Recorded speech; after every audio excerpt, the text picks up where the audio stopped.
Mommies and daddies, welcome back to my YouTube channel mommies pride. My name is Divya और आज का topic होने वाला है बहुत ही रिलेट करता हुआ आपके बच्चों से, क्योंकि मैक्सिमम मम्मीज की ये प्रॉब्लम होती है कि इसका वेट ही नहीं बढ़ रहा, ये प्रॉपर खाता नहीं है, ये प्रॉपर एंजॉय नहीं करता है अपने मील को, शायद इसलिए इसका वेट गेन नहीं हो रहा। तो ये सारे मिथ को क्रॉस करते हुए आज हम एग्जैक्ट पॉइंट्स पे बात करने वाले हैं कि क्या आपका बेबी भी इस प्रॉब्लम को फेस कर रहा है कि क्यों उसका वेट नहीं बढ़ रहा है। तो चलिए फर्स्ट स्टेप की तरफ बढ़ते हैं और सबसे पहले बात करते हैं कि कहीं आपके बेबी को वेट ना बढ़ने के पीछे का रीजन ये तो नहीं कि जैसे जैसे उसकी एज बढ़ रही है वैसे वैसे उसकी एक्टिविटीज भी बढ़ रही होंगी। मतलब टॉडलर बेबी अभी उसने पलटना शुरू किया, उसके बाद फिर उसने अब घुटनों चलना शुरू किया, अब धीरे धीरे वो अदर एक्टिविटीज करने लगा है, चीजों को पकड़ के खड़ा होना शुरू हो गया है। तो ये एक्टिविटीज ज्यादा करने की वजह से उसकी डाइट तो वही है। हम इस चीज को पैरेलली फोकस नहीं करते हैं कि अब बच्चा ज्यादा एक्टिविटीज कर रहा है, ज्यादा एक्टिव है, तो उसकी डाइट को भी ज्यादा इलाज किया जाए, उसकी डाइट में चेंजेस किए जाए, उसकी डाइट के कॉम्बिनेशंस को चेंज किया जाए, जिसकी वजह से एक बहुत ही कॉमन रीजन है ये बच्चों के वेट ना गेन होने का। जी हाँ, तो इसमें फर्स्ट स्टेप तो ये आता है कि अगर आप ये ट्राई कर लें कि भाई बच्चे को बहुत ज्यादा एक्टिविटीज ना करने दें, बच्चे को बहुत ज्यादा खेलने कूदने ना दें, बच्चे को बहुत ज्यादा इधर उधर एंजॉय ना करने दें और उतना फूड जितना आप उसको अब तक खिला रहे थे उतना ही खिलाएं, जो कि बिल्कुल गलत है। आपको ये ट्राई नहीं करना है। दूसरे स्टेप की तरफ बढ़ते हैं जो कि आपको ट्राई करना है अपने बच्चे के लिए, और वो ये है कि जैसे जैसे आपके बच्चे का एंगेजमेंट बढ़ रहा है, जैसे जैसे आपका बेबी एक्टिविटीज की तरफ फोकस्ड हो रहा है, जैसे जैसे वो एक्टिव होता जा रहा है, वैसे वैसे आपको उसकी डाइट में चेंजेस करने हैं, उसको छोटी छोटी मील्स देनी है, उसको हर थोड़ी देर में, हर कुछ 2 घंटे 3 घंटे बाद कुछ ना कुछ छोटा छोटा खाने को देना है। आप उसको ड्राई रोस्ट कुछ ड्राई फ्रूट्स दे सकते हैं, कुछ मखाने दे सकते हैं, कभी आप उसको कुछ नमकीन घर में जो बनाते हैं हम लोग परवल या मूंगफली टाइप वाली उनको दे सकते हैं, जिससे कि वो पूरे दिन एक्टिव भी रहेगा, एंजॉय भी करेगा और उसका टमी भी फुल रहेगा। अब आप ये सोच लें कि भाई मॉर्निंग, आफ्टरनून और इवनिंग स्नैक्स एंड डिनर इस हिसाब से उसका डिवाइड कर दे रूटीन, एंड बीच में 2-3 बार जो दूध पीता है वो दे दे। तो ये तो भाई गलत तरीका है।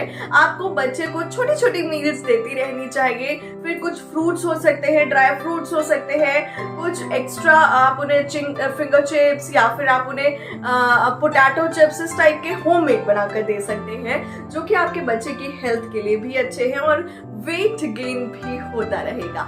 नेक्स्ट पॉइंट की तरफ चलते हैं। हो सकता है कि आपके बेबी को ग्लूटेन एलर्जी हो। ग्लूटेन एलर्जी आपके बेबी जो भी गेहूं, चावल, जौ, जो भी चीज आपका बच्चा खा रहा है उसमें मैक्सिमम चीजों में ग्लूटेन होता है। आपके बच्चे को पास्ता और नूडल्स और राइस और ये रोटी, ये सारी चीजें हो सकता है कि ग्लूटेन एलर्जिक हो आपका बेबी, जिसकी वजह से उसका वेट ना गेन हो रहा हो। तो इसके लिए आपको डॉक्टर से कंसल्ट करना होगा। नेक्स्ट पॉइंट आता है कि कई बार हम जब बच्चा छोटा होता है तो इस बात को सोचते भी नहीं है, दिमाग में लाना भी नहीं चाहते हैं और टचवुड लाना भी नहीं चाहिए कि कहीं हमारे बेबी को थायराइड तो नहीं है। कंटिन्यू वेट बढ़ रहा है, बहुत ज्यादा ओवरवेट हो रहा है बेबी, तब भी ये प्रॉब्लम हो सकती है। और अगर वेट नहीं बढ़ रहा है, वेट लूज अपने बेबी जो है वो अपनी एज के कंपैरेटिवली कम वेट पे जा रहा है, तो वो भी थायराइड का प्रॉब्लम हो सकता है। इस बात का भी आपको ध्यान रखना है कि कहीं ऐसा तो नहीं कि थायराइड की वजह से आपके बेबी का वेट कम हो रहा हो। कॉन्स्टिपेशन एक बहुत कॉमन प्रॉब्लम होती है, जैसे बड़ों में भी हमारे साथ भी होता है कि अगर मोशन क्लियर नहीं है, कॉन्स्टिपेशन हो रहा है, तो खाने का मन नहीं करता है, डाइट बहुत डिस्टर्ब हो जाती है, जिस वजह से वेट डिस्टर्ब हो जाता है। बच्चों में भी सेम प्रॉब्लम है कि अगर उनको डेली मोशन नहीं हो रहे हैं या फिर बहुत टाइट पॉटी हो रही है, कॉन्स्टिपेशन की वजह से वो डिस्टर्ब चल रहे हैं, तो उनको भूख नहीं लगेगी, उनको खाने का मन नहीं करेगा और जिस वजह से उनका वेट डिस्टर्ब रहेगा। तो कॉन्स्टिपेशन का भी आपको स्पेशल ध्यान रखना है। हो सके अगर जरूरत कंटिन्यूटी में ये प्रॉब्लम हो रही है तो आप कुछ पाउडर्स ले सकते हैं या कुछ डॉक्टर से कंसल्ट कर सकते हैं। बट उससे पहले मैं हमेशा से यही कहती हूँ बच्चों के लिए, आप अगर बहुत ज्यादा बड़ी प्रॉब्लम नहीं है या बहुत ज्यादा कंटिन्यूटी में प्रॉब्लम नहीं है तो डॉक्टर को कंसल्ट करने से अच्छा आप होम रेमेडीज पे फोकस कीजिए। हींग, अजवाइन, काला नमक, इन चीजों से अपने बच्चे का कॉन्स्टिपेशन दूर करने के लिए फर्स्ट ट्राई कीजिए। बाकी तो फिर आपको डॉक्टर से कंसल्ट करना ही है। इसके अलावा अगर आपके बच्चे का वेट नहीं बढ़ रहा है तो उसके पीछे का रीजन मेलन्यूट्रिशन भी हो सकता है। आप अपने बेबी को खाना तो दे रहे हैं, टाइम टू टाइम फूड तो दे रहे हैं, बट जो कैलोरीज रिक्वायर्ड है वो नहीं दे रहे हैं। तो ये हमारे लिए भी इम्पोर्टेंट होता है भाई कि इतनी कैलोरीज इम्पोर्टेंट है, इतनी कैलोरीज इस फूड में होनी चाहिए, सेम बच्चों में भी है। तो आपको उन कैलोरीज का ध्यान रखना है। आप बेबी को दाल और चावल तो दे रहे हैं बट वो इतना सा ही खाना खाता है, उसमें दाल चावल के अलावा अगर आप उसमें कुछ ड्रम स्टिक्स डाल दें, आप उसमें कुछ आलू डाल दें मैश करके, जिससे कि मल्टीपल चीजें एक साथ, न्यूट्रिटिव चीजें एक साथ बेबी ले पाए और वो न्यूट्रिशंस को फुलफिल कर पाए और उसका वेट इजीली गेन हो। इसके अलावा आप उसका जो डाइट चार्ट मेंटेन करें वो इस हिसाब से करें कि ना सिर्फ एक ही चीज, जैसे बहुत सारे बच्चे होते हैं कि नहीं ये तो खाता ही नहीं है, सिर्फ राइस ही खाता है, सिर्फ राइस ही खाता है। तो अगर सिर्फ राइस खाएगा तो अदर न्यूट्रिशंस कैसे उसकी बॉडी में जाएंगे?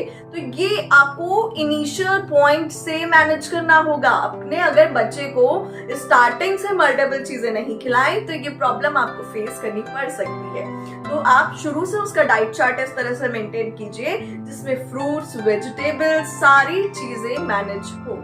आपका बच्चा अगर वेजिटेबल्स नहीं खाता है तो आप सांभर के फॉर्म में उसको बॉइल करके दे सकती हैं। अगर आपका बच्चा फ्रूट्स नहीं खाता है तो आप उसे जूस की फॉर्म में दे सकती हैं। अब बट ऑब्वियसली दाल चावल रोटी, एक रोटी और राइस, ये सारी चीजें बच्चा एक साथ नहीं खा सकता, तो आपको उसे मिक्स करके ही देना है। जैसे दाल चावल में आपने सब्जी को मिक्स कर दिया, आप दाल चावल या रोटी जो भी दे रहे हैं बच्चे को, उस पे आपको देसी घी जरूर लगाना है। मैंने एक स्पेसिफिक वीडियो भी बनाया है कि बच्चे के लिए वसा बहुत इंपॉर्टेंट है, तो आपको देसी घी या फिर आप अगर ऑलिव ऑयल यूज करते हैं तो वो बेस्ट है बच्चों के लिए, आप वो जरूर यूज करिए।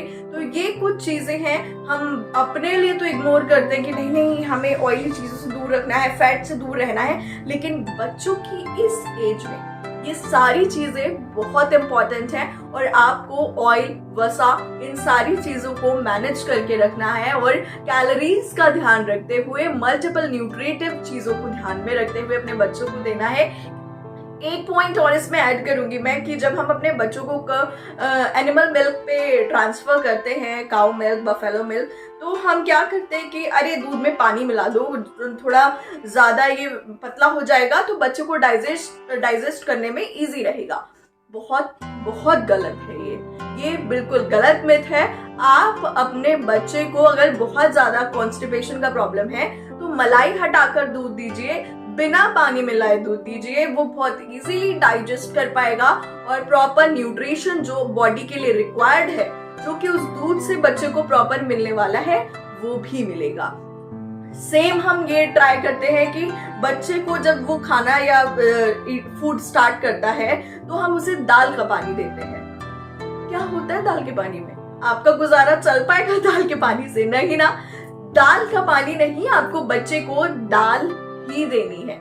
बस बहुत गाढ़ी दाल नहीं, आपको जैसे हम लोग नॉर्मल घर के लिए दाल चावल बनाते हैं वैसी ही दाल बच्चे को देनी है। एंड डॉक्टर्स भी यही कहते हैं कि दाल के पानी में कुछ नहीं होता है, दाल दीजिए अपने बच्चों को और न्यूट्रिटिव फूड से इंट्रोड्यूस कराइए अपने बच्चों को। अपने बच्चे को रवा भी खिलाइए, अपने बच्चों को सूजी के साथ मल्टीपल इडली और साथ में उपमा, उत्पम, खूब सारी वेजिटेबल्स से डेकोरेट करके दीजिए। उन्हें बहुत एंजॉय करेंगे, वो बहुत मजा आएगा उन्हें। और साथ में ये भी जरूरी है कि आप उन्हें कभी कभार वंस इन अ वीक कह सकते हैं, मैदे का चीला, डोसा, इस टाइप की चीजें भी बनाकर दीजिए, जिससे वो हर चीज से इंट्रोड्यूस रहे, उनकी बॉडी को हर चीज की आदत हो और सारे न्यूट्रिशंस उन तक पहुंच पाए।